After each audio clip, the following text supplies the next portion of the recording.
Divine Grace A.C. Bhakti Vedanta Swami Srila Prabhupada ki Jai. ISKCON Samstapakacharya PBT Founder Acharya A.C. Bhakti Vedanta Swami Srila Prabhupada ki Jai. Ananta Koti Vaishnava Vrinda ki Jai. Namacharya Shri Haridas Thakur ki Jai. Prem Se Kaur Shri Krishna Chaitanya Prabhu Nityananda Shri Advaita Gadadhar Shri Vasari Gaura Bhakta Vrinda ki Jai. Shri Shri Radha Gopa Gopinath Shyama Kunda Radha Kunda Giri Govardhana ki Jai. Jai Shri Vrindavanam ki Mayapur Navat Vidham ki Jai. Jai Jai Grantara Shiva Bhagavatam ki Jai. Gaura Premanande Vivo. Om Namo Bhagavate Vasudevaya Om Namo Bhagavate Vasudevaya. Om Namo Bhagavate Vasudevaya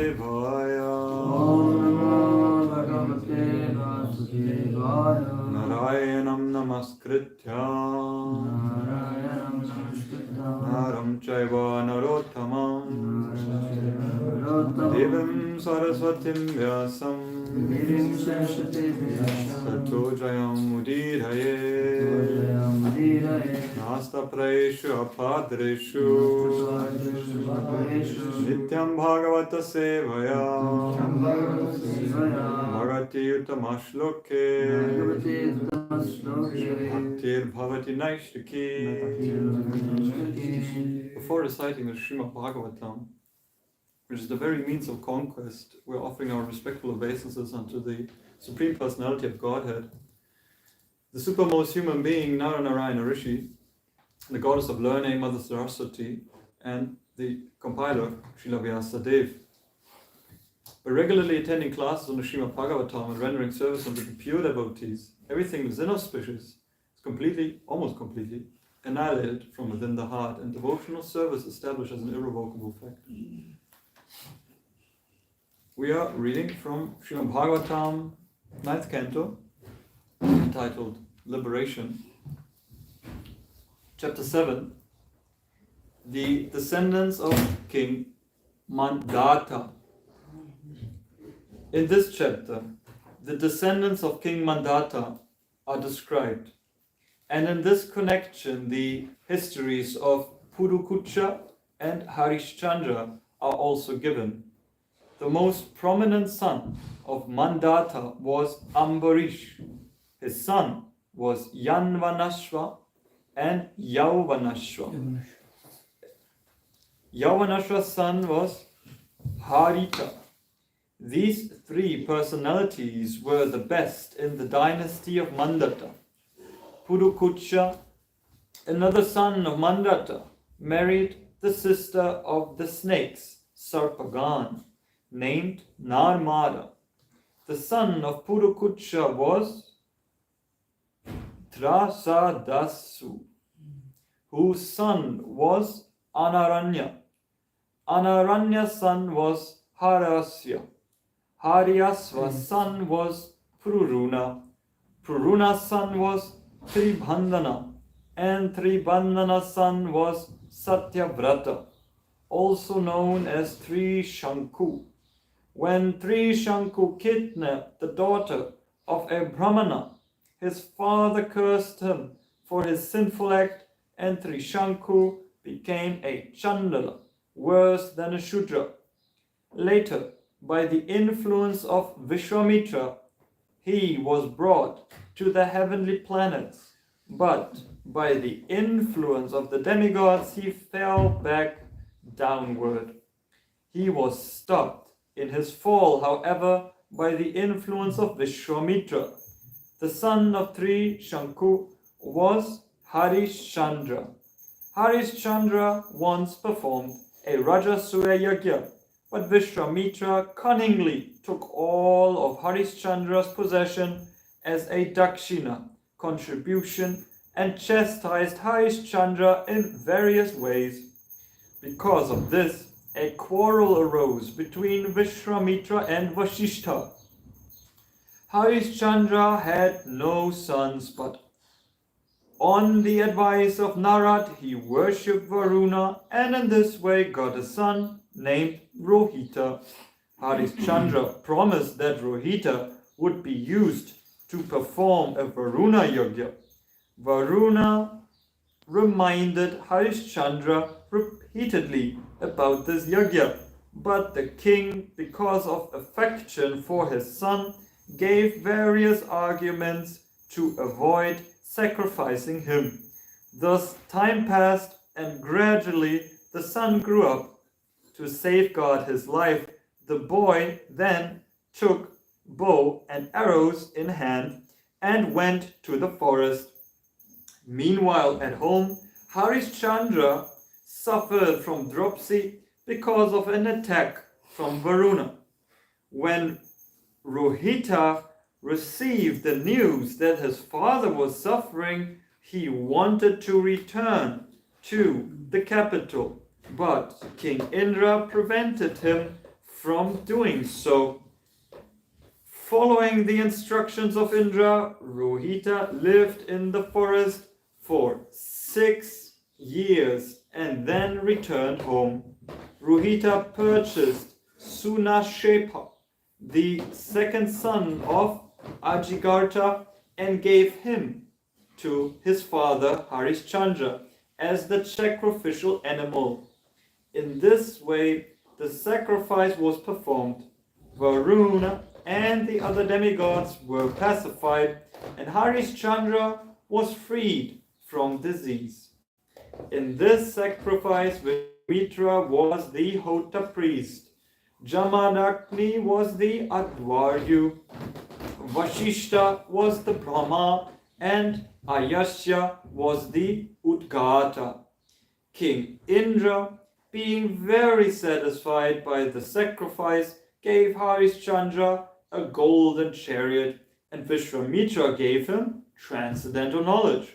Just Shukadev Goswami describes how Harishchandra achieved perfection. Hare Krishna. We are reading text 1 and 2 today, where text 2 has a small purport, so we're going to recite text 2.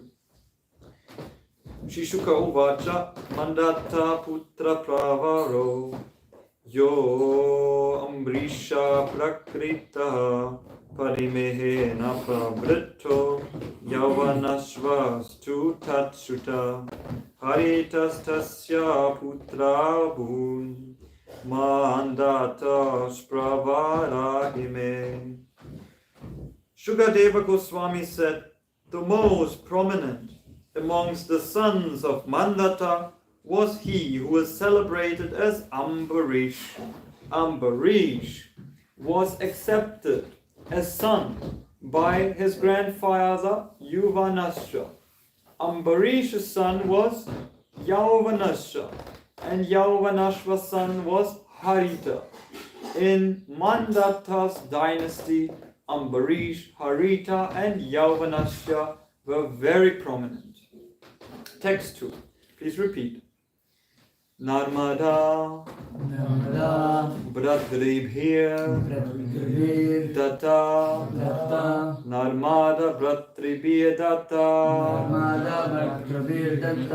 Kurukutshaya, Yoragai, Kurukutshaya Yoragai, Taya, Rasatalam, Nito, Taya Rasatalam Nito, Bhujagendra, Prayuktaya, Bhujagendra Prayuktaya, Narmada Bhratibhirdatta, Kurukutshaya Yoragai, Taya Rasatalam Nito, Bhujagendra Prayuktaya. Please someone. Narmada Bhratibhirdatta, Kurukutsaya Yoragai, Taya Rasatalam Nito, Bhujagendra Prayuktaya. Narmada Bhratibhirdatta, Namaya Bhratibhirdatta, Kurukutsaya Yoragai, Kurukutshaya Taya Rasatalam Nito, Bhujagendra Prayuktaya. Narmada Bhratibhirdatta, Kurukutsaya Yoragai, Taya Rasatalam Nito, Bhujagendra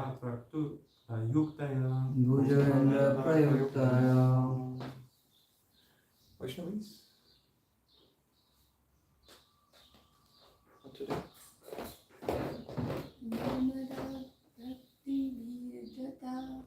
Narmada Bhratibhirdatta,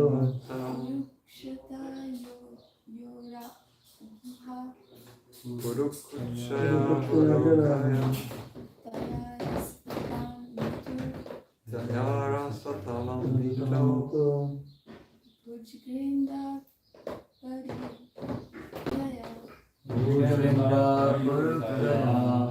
What word translation? Narmada. By the name Narmada.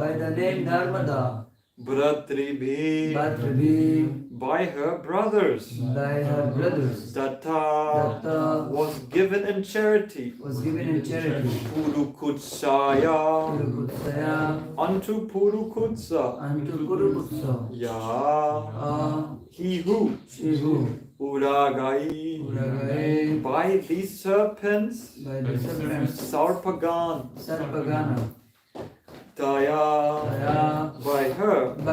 Rasatalam. To the lower regions. Of the universe. Nita. Was brought. Bhujaga. Indra Prayuktaya. Engaged by Vasuki. The king of the serpents. Translation by His Divine Grace A.C. Bhaktivedanta Swami Srila Prabhupada. The serpent brothers of Narmada gave Narmada to Purukutsha. Being sent by Vasuki, she took Purukutsa to the lower region of the universe. Purport by His Divine Grace A.C. Bhaktivedanta Srila Prabhupada Ki Jai. Before describing the descendants of Purukutsa, the son of Mandata, Shukadev Goswami first describes how Purukutsa was married to Narmada, who was induced to take him to the lower region of the universe. Shri Radha Parisisvara Shri Nita Kashishuta Jaganapala Diksha Bhadra Maharani Ki.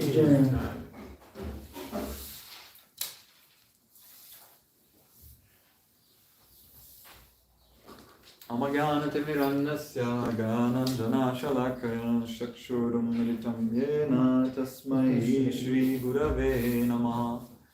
Shri Chaitanya Manobhistam Sthapitam Yena Bhutale Swayam Rupa Gadamayam Dadati Swapatantikam Vandeham Shri Guru Shri Yuta Parakamanam Shri Gurum Vaishnavam Cha Shri Rupam Chakrajatam Sagana Raghunatham Vitam Tam Sajivam Sadvaitam Savadutam Harijana Sahitam Krishna Chaitanya Devam Shri Radha Krishna Padam Sagana Lalita Shri Vishakam Vitam Cham He Krishna Karuna Sindhu Dinabhandhu Jagatpate Gopesha Gopika Kanta Radha Kanta Namastate Tapta Kanchana Gaurangi Radhe Vrindavaneshwari Vrishabhanu Sute Devi Pranamami Hari Vihe Vanchakalpatarupyascha Kripa Sindhubhya evacha Patitanam Pavanebhyo Vaishnavebhyo Namo Namaha. Jai Shri Krishna Chaitanya Prabhu Nityananda Shri Advaita Gadadara Shivasari Gaura Bhakta Hare Krishna Krishna Krishna Hare Hare Hare Rama Rama Hare Hare. Before reciting the Srimad Bhagavatam and before giving an explanation of what we are reciting, we are always asking for the mercy and blessings of the senior Vaishnavas and of Srila Prabhupada, so that we can speak something valuable, practical, that is applicable for our lives. Especially we want to seek the blessings of all the Vaishnava devotees, so they may say something valuable that is prevalent for our devotional life. As we are reciting Srimad Bhagavatam regularly, it becomes a daily habit. It becomes our daily medicine.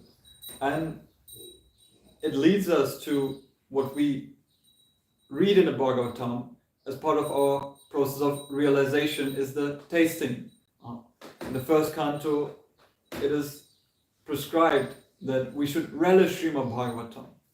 We should hear Bhagavatam, yes, but we should also relish Srimad Bhagavatam. Now we're coming to a topic in the Srimad Bhagavatam which arises the question of how we can relish this. How is it possible to relish such a topic? Long lists of dynasties and endless kings and sons and people, children offered to the sacrificial fire. How can we relish this?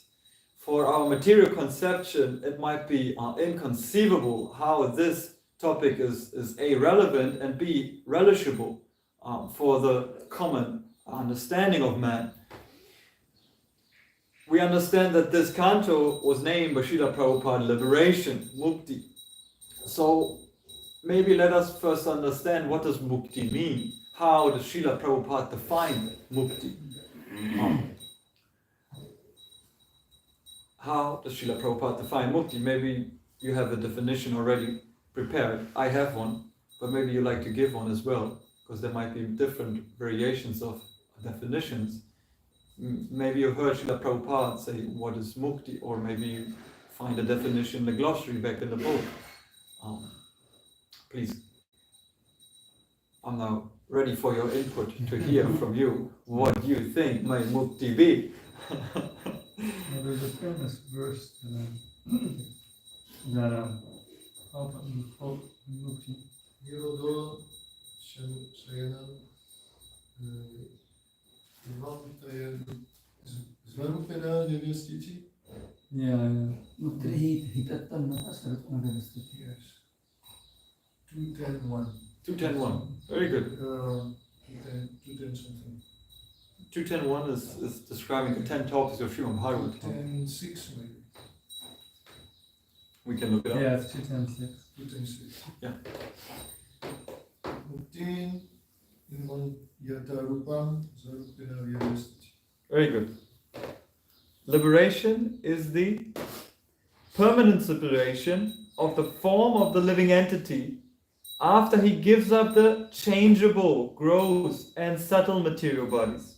Liberation is the permanent situation of the form of the living entity.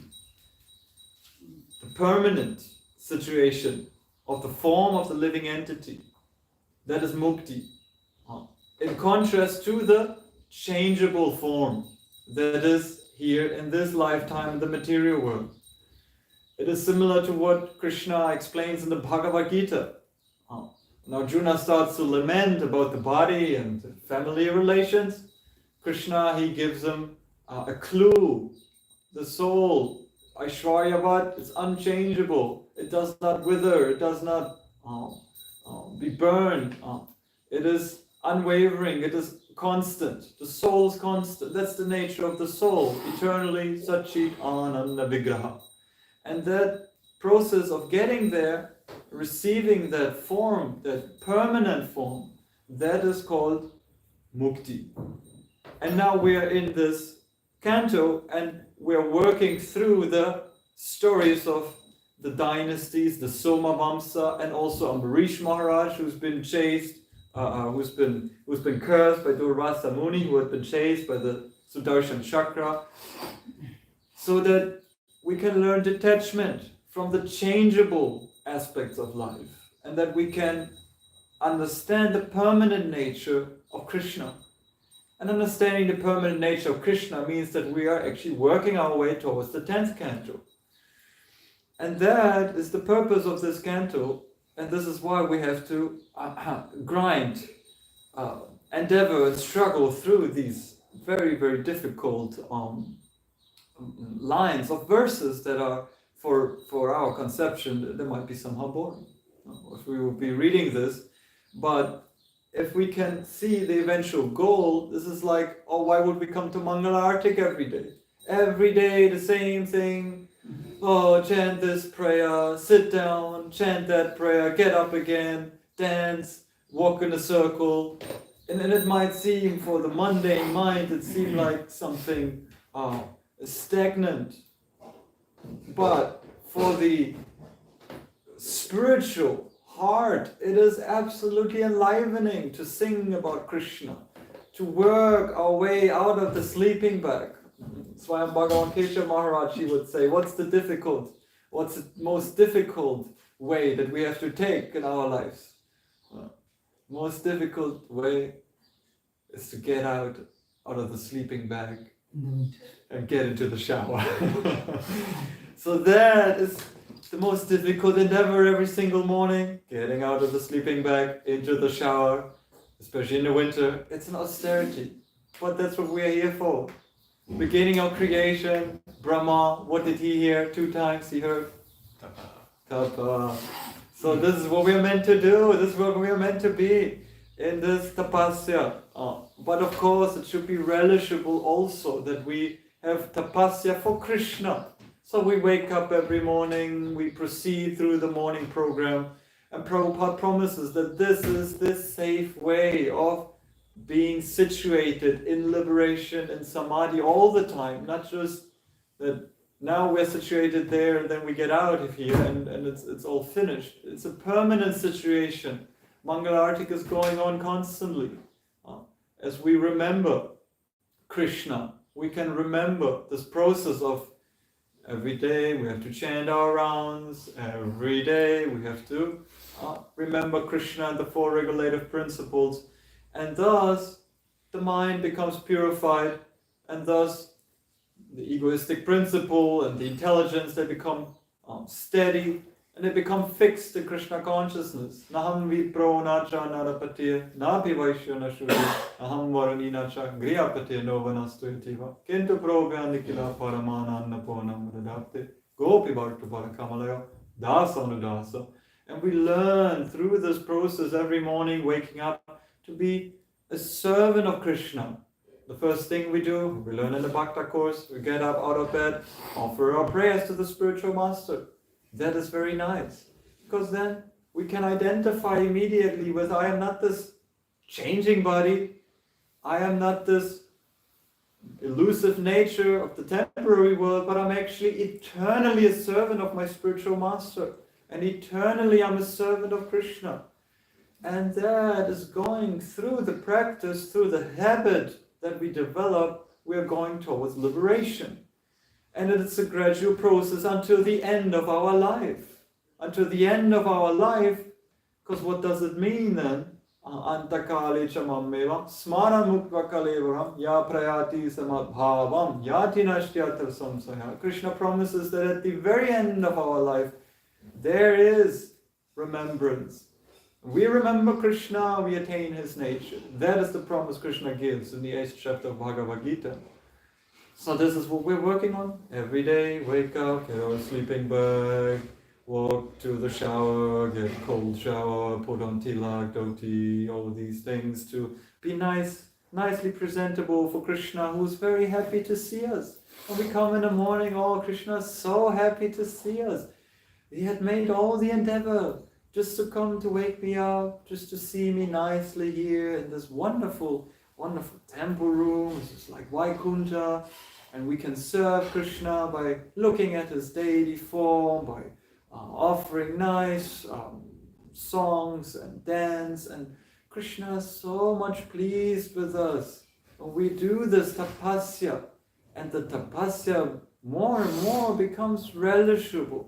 And the same also applies for Srimad Bhagavatam, that the more and more Nigama kalpataro galitam phalam shukamukaram dravya samyutam pibata bhagavatam rasam maho muhurasika bhuvi bavukaha. And we relish Srimad Bhagavatam, but only through the authority of Shukadev Goswami, and only through the parampara we can relish this. And this is also what is to be understood here in this chapter. It is sort of a parampara that is going on. Shiksha, the birth, the instructions of yoga. Evam parampara praptam idam raja sayo viduhu. How do we understand this? Rajas, the kings, they used to perform yoga, austerity, tapas. These were the ones instructed in transcendental knowledge by the rishis, Vashishta and Vishwamitra mentioned here in the purport. So the kings were the example for society. And the kings are mentioned here in this line of the cyclic succession, which is coming all the way from Krishna, from Brahma, through the Manus, Ikshvaku, the Somavamsa, and so on and so forth, until Krishna comes again in this nice canto at the very end. And it is wonderful to understand that this knowledge has been passed continuously, even though Kalena, what's that? The second line of that. Kale, through time, it has been lost. Ivam parampara praptam idam sa kalena mahatas. Yoga nashta parantama. Even though in a matter of time it had been lost, we have to recover it again and again. It's just like we go to bed, sleeping, forget everything, we are like dead. It's a good practice for dying to go sleep, because everything is basically lost. All memory, everything, all consciousness is going into deep sleep consciousness, and everything is lost, basically. What we know, how to chant Hare Krishna, it might be stored somewhere in the deep consciousness, because we have been programmed and doing it for so long.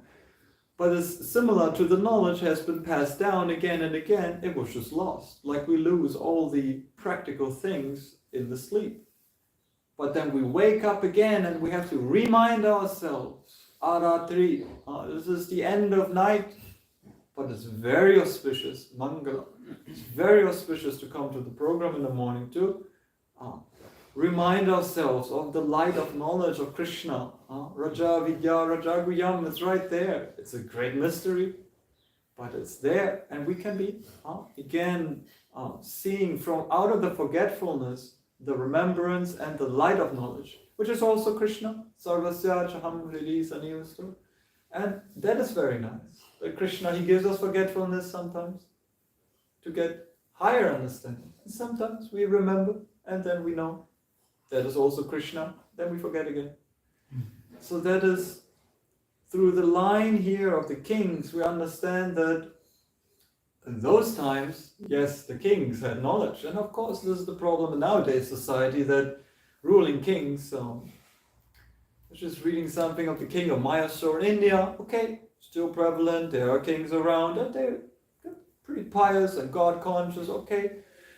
Kings in France, I don't know who was the last one, Louis the 16th or so.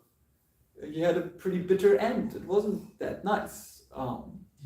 And kings all over the place. You know, this is not a nice history, you could say, for the kingdom, actually a God-conscious kingdom. A God-conscious kingdom would be ruled by a Raja Rishi like Maharaj Yudhisthira, Maharaj Parikshit.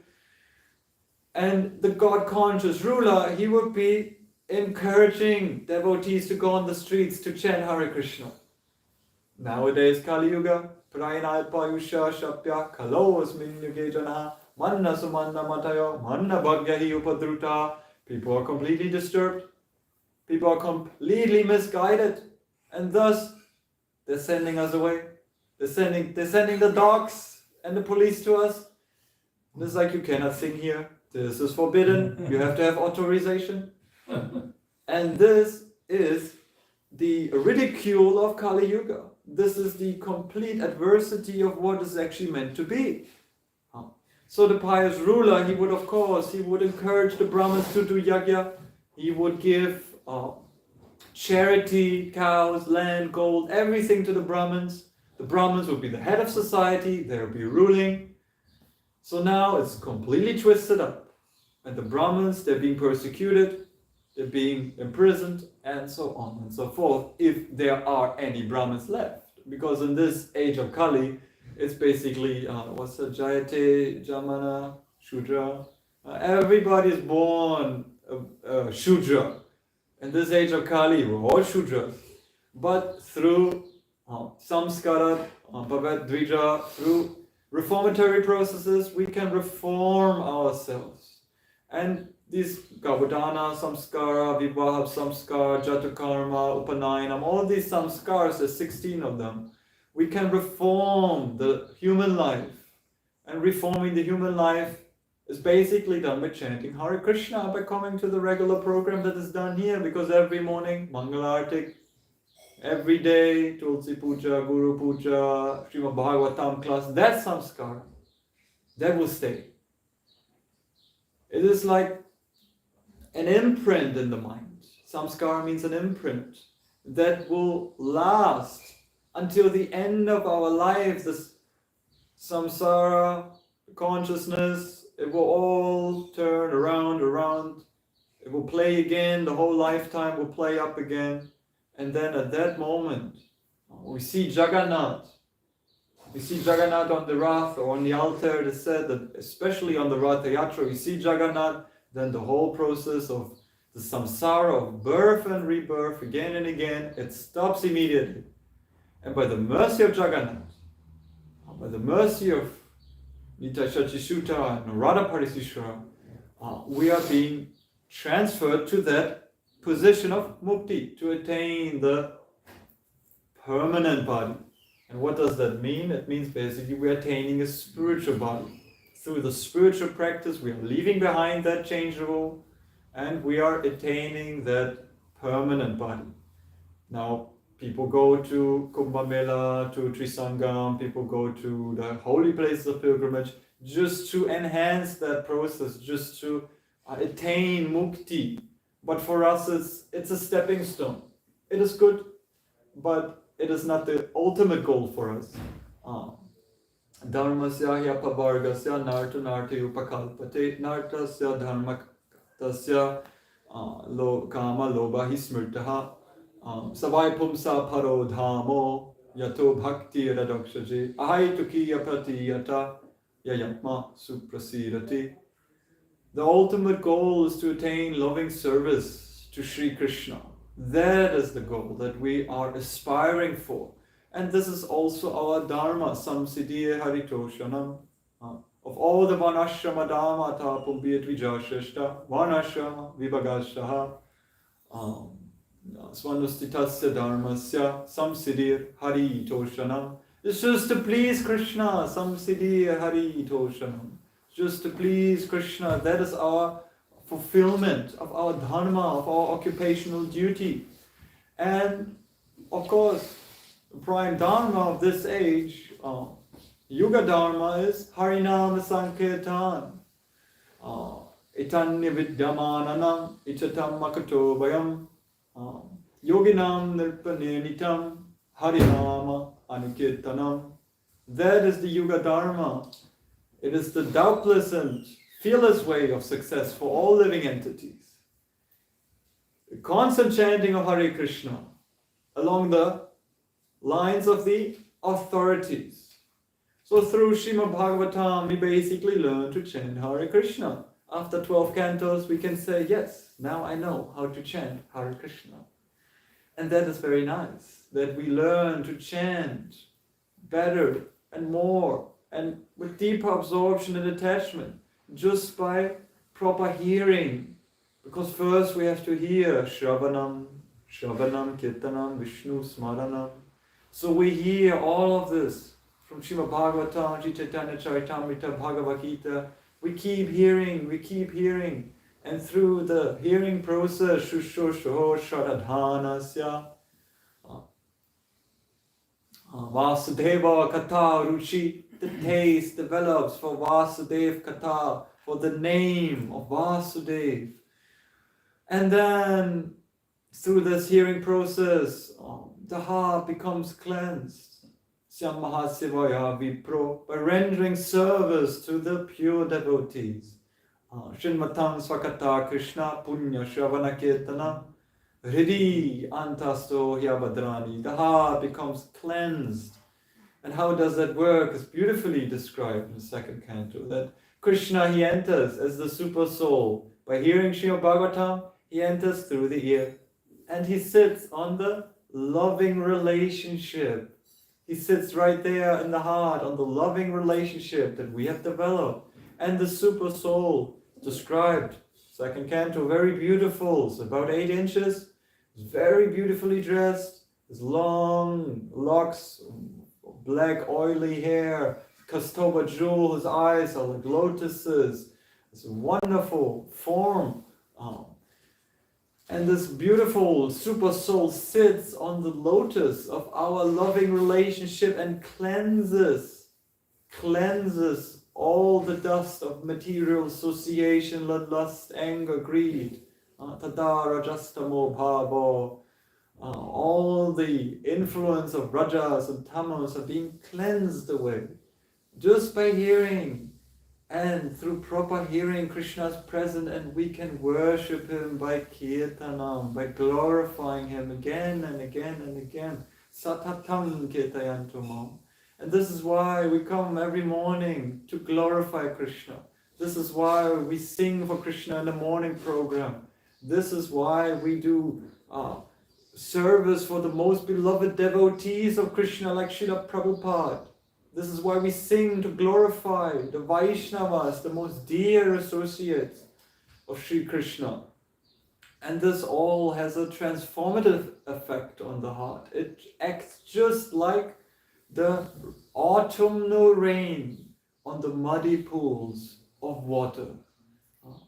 So that is happening, that the holy name, within the heart, he cleanses off all the muddiness and the dust and everything that's inauspicious, and thus we become slowly purified. And it is a slow process for sure.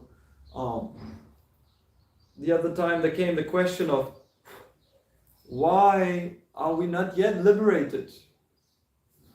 Where's the difficulty? Why are we not chanting Hare Krishna and then immediately we attain liberation?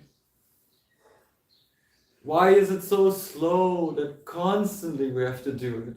Every day, I want my spiritual body now. But do you really want it? Do you really have the desire?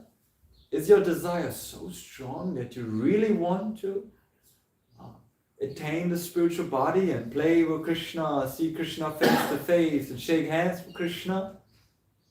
That desire, that is the key. So we are working on that. But the desire is covered. And bit by bit we have to uncover it. We have to uncover this desire to really please Krishna nicely. And that is innate to the soul. The soul is right there within every living entity. And the desire is there to please Krishna. And that is the permanent situation. It's the verse in Sri Chaitanya Charitamrita, Jivera, Swarupahoy, Krishna Nityadas, that we are eternally situated in the permanent situation of pleasing Krishna. And that is very nicely exhibited here in the temple. If we live in the temple, then it is perfectly, we're perfectly situated by always being in the presence with Krishna, by always being close to Krishna, serving Krishna nicely, seeing Krishna face to face, tasting Krishna, just like Maharaj Ambarish is giving here in the 9th canto. Very nice example. He is a king. He is the head of so many.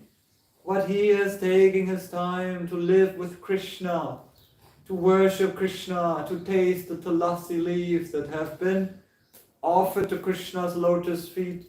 He is cleansing the temple with his hand. He's using all his extremities, his legs, for walking to the holy places of pilgrimage. Maharaj Ambarish is using everything in a service for Krishna. And this is a sign, a symptom of a Raja Rishi. This is what we are supposed to do also inside the temple community. Clean the temple room nicely. Bring flowers from the garden. Serve prasad out to the community. Sing bhajans the whole day. 24-hour kirtan. Why not? And this is what the temple is for. It's like a military base. Prabhupada would say this temple is a military base for the soldiers.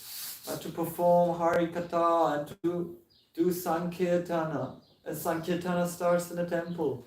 It starts right here, Srimad Bhagavatam class. And then it goes on to the streets and it unfolds as very much the mercy of Sri Chaitanya Mahaprabhu. And of course Srila Prabhupada, who installed these facilities for us to be safe, to find shelter. Because eventually, after liberation, what comes is that yes, we are liberated, but what's the use of it? What's the use of being liberated if we cannot fully surrender, if we cannot fully serve Krishna? So eventually, and that is the last topic of the Srimad Bhagavatam, is to find shelter. To find shelter with Krishna and to fully surrender unto Him. Sarva dharma parichaja mamikam sharanam vraja. Aham tvam sarva papebhyo mokshayishyami masucha. That by fully surrendering to Krishna, He will liberate us from all the material suffering, the sinful activities, everything. And that is a guarantee that Krishna gives in Bhagavad Gita. And that is what we are supposed to do in our devotional life, how to serve Krishna nicely. And it is very easily understood by understanding who we are. We are a servant of Krishna eternally. That is the permanent situation. How do we understand this? This is given in Shastra. The scriptures are giving all the references, the sadhus, the Vaishnava acharyas, they are all revealing the truth about the constant nature of the soul to be an eternal servant of Krishna. That is the sambandha, the eternal situation of the jiva. And how do we get to Krishna? Abhideya is by the process of devotional service, by engaging in the ninefold processes of devotional service, of which Shravanam, Kirtanam, Vishnu Smaranam is the foremost. And thus, by proceeding on this path, we eventually attain the supreme goal, the prayojan, that is love for Krishna, sincere feelings. But how can we develop sincere feelings if we are materially engrossed? Queen Kunti prays that only those who are materially exhausted, those can approach Krishna sincerely. But those who are still on the path of material progress, trying to improve oneself by respectable parentage, by great opulence, high education, or bodily beauty, those cannot approach Krishna with sincere feelings. So, does that mean we have to become poor? Join the brahmacharya ashram? Why not? It is a proven method that works, and it does help us to become sincere, but of course it is in consciousness. We have to be detached from all material goods, from all worldly possessions, from all beauty, from all education. We have to be completely detached from that to finally develop sincerity and to become humble and to approach Krishna faithfully. And that is the verdict of the Shastras, who we are and how we get there. And it is actually, again, the beginning of knowledge, as stated in Bhagavad Gita. So let us become humble. Let us be sincerely, regularly attending the programs in the temple, studying Srimad Bhagavatam.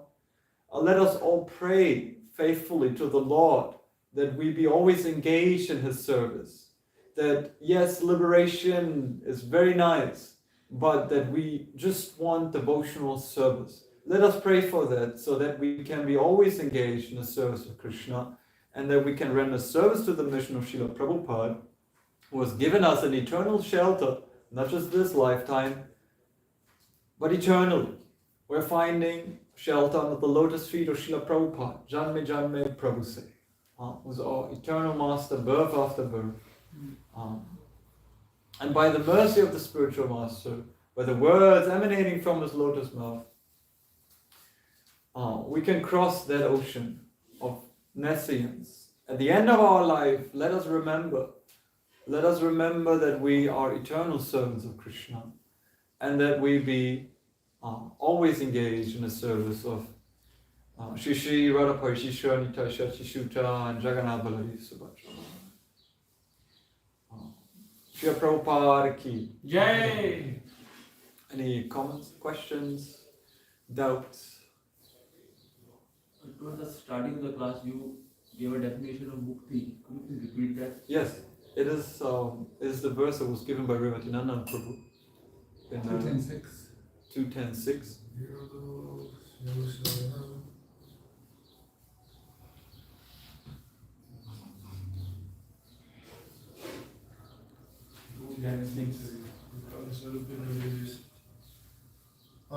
Nirodoshyanu Sayanam Saktivihi.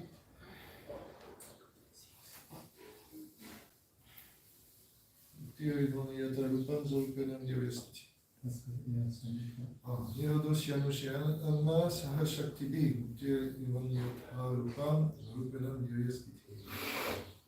The translation says, liberation is the permanent situation of the form of the living entity after he gives up this changeable, gross and subtle material body. And it's in plural, the subtle material bodies. So we have many bodies that are changeable, but liberation is the permanent situation of the form of the living entity.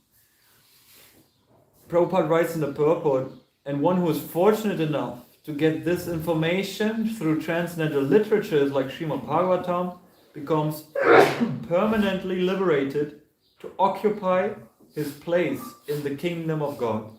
And that's in 2.10.6.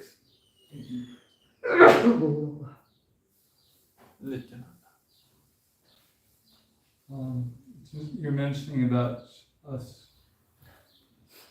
lacking some desire to attain Krishna. It's interesting that Krishna says, first he asks Arjuna to absorb his mind and intelligence in him. And he says, if you can't do that, not fix your mind on me without deviation, and follow the regular principles of Bhakti Yoga. In this way, develop a desire to attain me. So he's making the point that desire to attain him, if we follow process. Obviously that desire automatically comes. And it will be strengthened by performance of devotional service. So how attractive he actually is will be revealed to us. The more we perform devotional service. Yes. We advertise Krishna as being all attractive. In reality, we're attracted to a lot of other things other than Krishna. But people realize that Krishna is more attractive than anything else. And the more we perform devotional service, the more we'll experience the reality of Krishna's attraction and the illusion of the attraction of other things. That's the hope that we have. Yes, it is very nicely mentioned in Srimad Bhagavad Gita. Which verse is it? The one I quoted, that's 12.9. It's 12.9. This is very nicely elaborated in the 12th chapter of Srimad Bhagavad Gita, how Krishna advises Arjuna to develop the desire through the constant practice. And this is what we are also meant to do. We are constantly meant to practice until the end of our lives, until we are eventually attracted to Krishna in opposition to what we are attracted to now. And this is the whole dilemma, that the attraction of so many things are so strong, but the actual attraction behind all attraction is Krishna. And seeing his beauty in everything, being attracted to his personality, and having that desire to serve him, that is what we are all aspiring to develop. And this is the process, and it is a difficult process, as it is even in the Bhagavad Gita. It's right there. Arjuna is right there on the battlefield. How difficult can it be? We're every day on the Sankirtan, on the battlefield of the holy name, and how difficult it is to develop that desire. So now we are chanting Hare Krishna, and we're actually meant to go back to him through the chanting process. But it is a long purification process. It's a long, long way to go. There's a song. And all the love I know, it's a long, long way to go. It's about Srila Prabhupada. And it's only by the spiritual master's mercy that this long, long way to go has become a little bit more tangible, visible for us. And we're working on it. There's hope, hope against hope. This is bhakti, that we will eventually get there. Yes, but by the promise of the spiritual master, we have hope. Yes. Yes. Another point is you're talking about you're talking about Kunti's prayer and about becoming free from these things. It's not like we have to be poor, or we have to be uneducated, or but we have to be free from the desire for material gain. There's plenty of poor people out there, but they have no interest in Krishna unless you can give them some money very soon. But we have to realize that material gain above what we need to keep body and soul together is not going to satisfy our soul. Therefore, have no interest in it. These are our interest in cultivating Krishna consciousness. Again, it's the interest, the desire that we have for Krishna, opposed to the desire that we have for material gain, which is very nicely mentioned in the prayers of Queen Kunti. Janma Ishwara, that's the word. Janma Ishwara Shuta Shrivir. Edamana Madapuma. Naivaharti Abida Tumwai. Tvam Akinchana Gocharam. And Tvam Akinchana Gocharam doesn't mean that we, suddenly we give everything away. We come poor beggars on the street sitting around, and we sometimes see the Hare Krishnas walking by and we're begging some bread or something of them. No, it's about, it's about becoming free from that desire of material gain, position, fame, education. That desire is there always because we want to be someone, somehow or other. But we don't want to be, we don't want to be insincere. We want to be sincerely approaching Krishna. Thus we dovetail everything. We dovetail everything in the service for Krishna. All our desires, let's say respectable parentage. Here we have it. These are all respectable gentlemen mentioned in the Srimad Bhagavatam as kings, but they are pious kings. King Yudhishthira, Queen Kunti, they were all pious aristocrats. They had high parentage, but they were all Krishna conscious. What's the other one? Opulences, yes, of course. There's also opulences used in the service for Krishna. There's also education that serves in a Krishna conscious way, and so that we can change the desire from material to desiring Krishna. Yeah, very nice point. Thank you for that.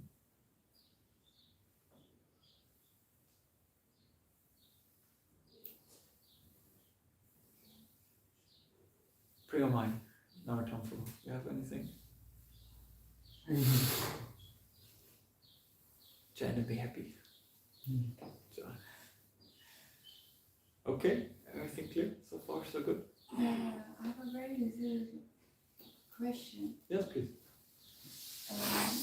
Like for example, I asked this question to the Prabhuji who was giving class on Sunday evening, and he answered me it was about attachment that we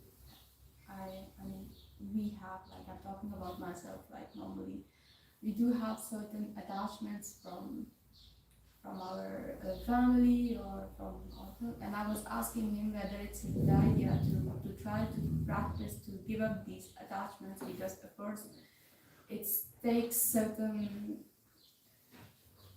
huge part of our energy or our emotion to stuff, and that's something that you explained me very well, but I'm still not very I think it's me, and I'm not so qualified yet to understand it very well, because that's a very humble way to say it. Yes, of course, we are all unqualified. We are all unqualified to say the least of we are desiring Krishna. We are not even qualified to serve the spiritual master. We are so unqualified to be even in this room, because this is Vaikuntha.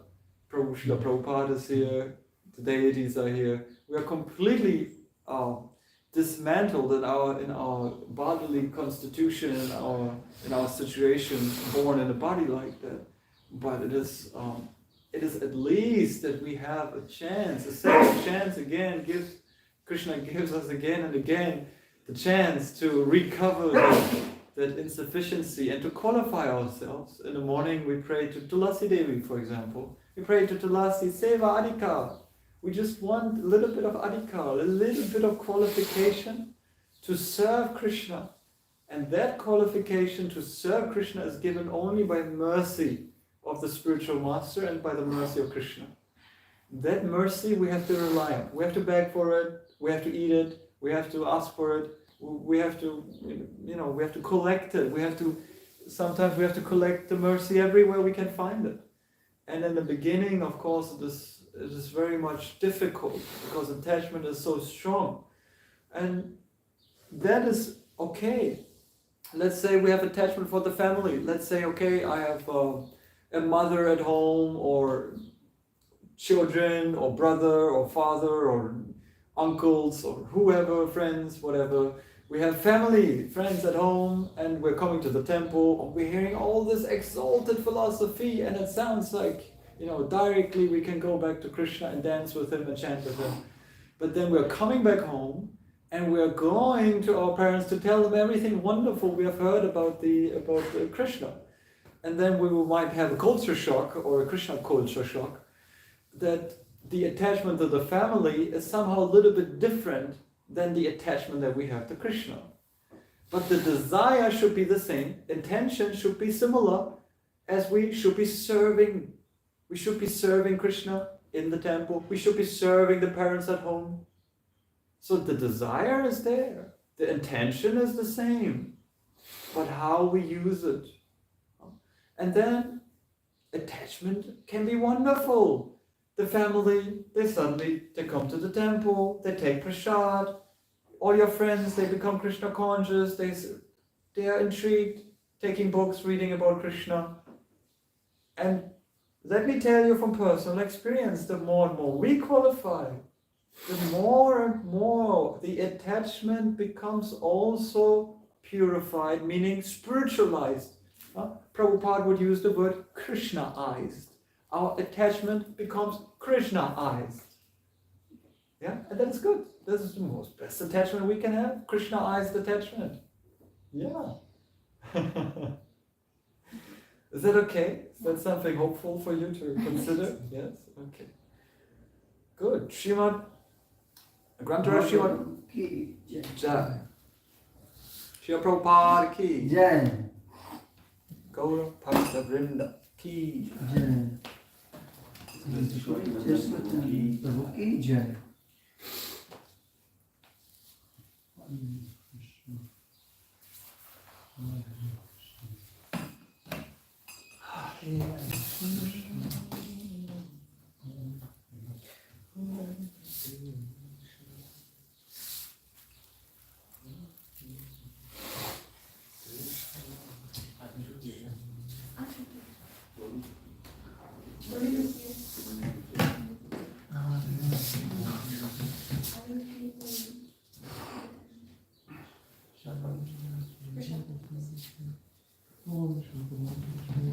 Oh, Krishna.